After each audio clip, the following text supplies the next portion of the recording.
Hi, and welcome back. You've made it day 7 of 7. We are here worshiping on the Lord's Day. Hopefully you get to the house of God. But before you do, let's get some stuff going to churn your brain up, to stimulate your mind a little bit. We're talking about, in this series, things the Holy Spirit does to help us, or things the Holy Spirit does for us.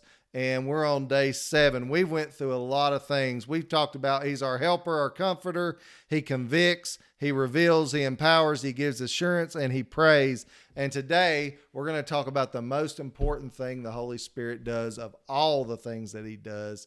And it's the first thing that He does. He gives life. The Holy Spirit is the life-giving agent for the Christian. So we're going to go to Romans chapter 8, verses 10 through 11. And it says this: "And if Christ is in you, the body is dead because of sin, but the Spirit is," you said it, "life because of righteousness.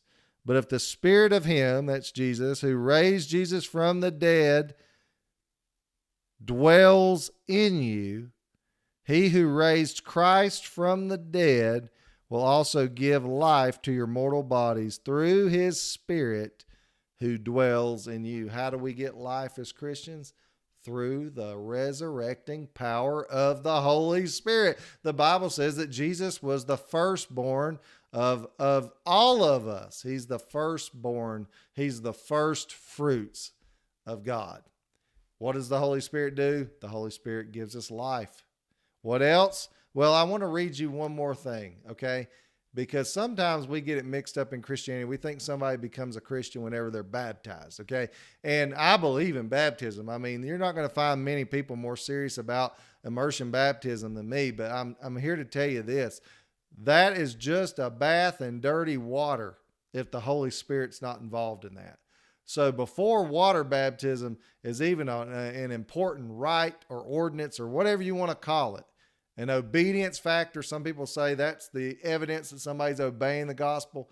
I want you to hear what the Bible says in 1 Corinthians 12:13. It says this: "For by one Spirit," that's the Holy Spirit, "we were all baptized into one body." You get that? We all were baptized spiritually by the Holy Spirit first. "Whether Jews or Greeks," that's a way of saying Jews or non-Jews. So I'm a non-Jew. So thank God for this scripture. "Whether slaves or free," it doesn't matter your economic or social status, "and have all been made to drink into one Spirit." We're one family of God, thanks to the Holy Spirit. What does the Holy Spirit do? Primary function, when a person comes to faith in Christ, and by the way, the Spirit is drawing. You can think of wooing, or you can think of dipping a bucket in water and pulling out the water, like drawing water from a well. The Holy Spirit woos us, draws us to God, and then through belief in Jesus Christ, our Lord and Savior, putting our faith in Him and Him alone for salvation, not our good works, not our church membership. The Holy Spirit is the active agent of granting us eternal life. Whew. How amazing is that? So the most important thing we say for day 7, the Holy Spirit gives us life, and life more abundantly. Thank you so much for joining us, and I really appreciate your time. You have finished this series.